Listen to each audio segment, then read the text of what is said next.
redire un peu les choses qu'on aura l'occasion de se redire. Y a-t-il des Villeneuvois dans la salle? Ah, dites-le plus fort si vous êtes... C'est la dernière réunion où nous avons été ensemble. Certains n'ont trouvé à redire qu'il y avait eu du monde, mais il n'y avait pas de Villeneuvois. Donc vous pourrez témoigner qu'il y avait quand même pas mal de Villeneuvois. Oui, ça a été dit, hein? Ça a été dit. C'est vous dire si la campagne s'annonce belle. Si la campagne s'annonce belle. Que n'ai-je entendu depuis des mois et des mois, dans le dos bien sûr, hein, jamais en face, ça va de soi, qu'on vient me répéter, me raconter. Et je suis triste. Je suis triste pour Villeneuve.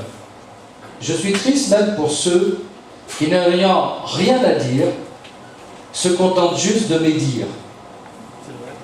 Ils accostent les gens dans la rue, parfois même au monument aux morts, pour les cérémonies du 9 ou du 11 novembre. Ils disent « Ah, vous savez, Lucas, oh là, il vous a abandonné, là. Ah, vous savez, Lucas, mais attention, son fils, sa femme, sa sœur, son beau-frère. » C'est tout ce qu'on a trouvé à dire aux Villeneuvois depuis le début de l'année. Rien sur Villeneuve, rien sur les Villeneuvois, que contre moi. Je suis très flatté. On ne prête qu'aux riches. Et en même temps, très triste. Je pense que notre commune vaut mieux que ça. Et s'il est légitime que chacun puisse être candidat, dans une élection, quoi de plus normal, dans une démocratie, d'avoir des avis divergents, des ambitions divergentes, pourquoi salir? Pourquoi parler ainsi entre nous? Entre Villeneuvois? Faut-il se détruire pour être plus fort demain?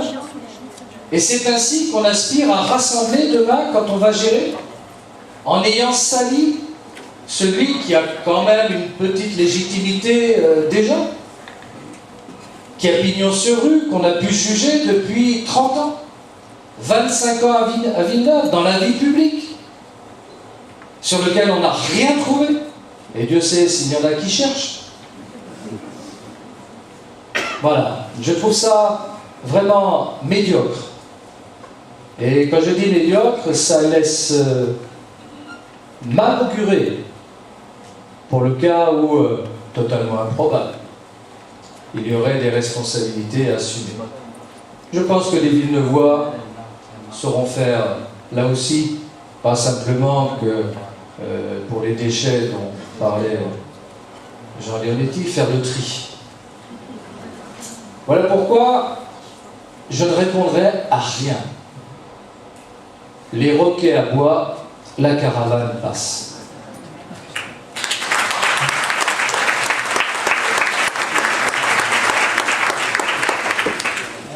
Je voudrais saluer les journalistes de Misratin, une fois n'est pas coutume, me diront certains, qui craignent pour leur emploi.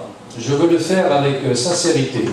J'ai déjà eu l'occasion, lorsqu'il y a eu des rachats ou des tentatives, de manifester ma solidarité, mais c'est conforme à l'idée que je me fais du journaliste, qui est celui de la liberté et du pluralisme.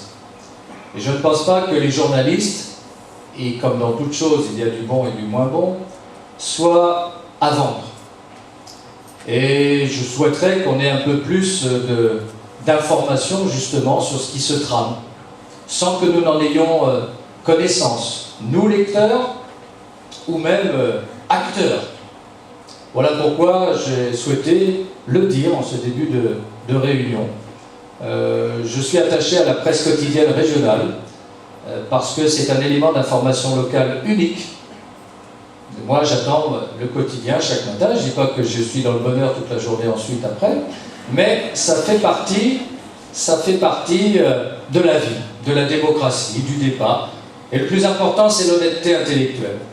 Bien sûr qu'on n'a pas la même appréciation des choses, la même vision, mais tant qu'il y a le pluralisme, et souvent on nous dit « Ah, mais il n'y a qu'un quotidien régional ». Ben oui, mais s'il n'y en avait plus du tout, ou si les ordres étaient pris ailleurs, ben je pense que ça serait dommage.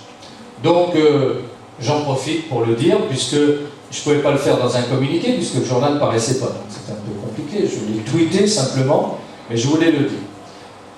L'autre l'autre remarque que je voulais faire, c'est juste un petit clin d'œil à quelqu'un qui vient de disparaître, qui était du Cru, qui s'appelait Georges Lautner. J'ai eu l'occasion souvent de le rencontrer, notamment à Lago, dans le cadre du Festival du Livre, par exemple. Et Georges Lautner, aujourd'hui, c'est magnifique. Un grand cinéaste est mort. Je ne crois pas me souvenir qu'il ait eu un seul César de récompense pour son œuvre, mais il a eu la plus belle des récompenses, celle du public. Et l'assurance de l'audimat dès qu'on programme un de ses films. Aujourd'hui, les larmes de crocodile sont abondantes, mais je lui avais dit, en le rencontrant, quel bonheur vous nous avez fait vivre à travers vos films. Avec des acteurs de qualité, des scénarios qui n'étaient pas forcément toujours extraordinaires, mais il y avait des dialogues. Voilà, tout ça, c'était du bonheur, un petit peu de bonheur que nous avons perdu ces derniers temps, dans une certaine forme d'insouciance, où aujourd'hui, on passe son temps à nous matraquer le cerveau pour nous faire comprendre qu'on est intelligent. Il paraît qu'il ne fallait pas rire idiot. Bon, on en connaît qui se croient intelligents, mais qui rient quand même comme des imbéciles. Et donc, Georges Lautner, pour nous, Villeneuvois, c'est aussi un autre clin d'œil, un film. Ce qui va de soi pour cette campagne électorale. Ne nous fâchons pas. Ceux qui connaissent le film ne s'étonneront pas que j'adore le personnage de Lino Ventura dans le film. Je m'y reconnais assez.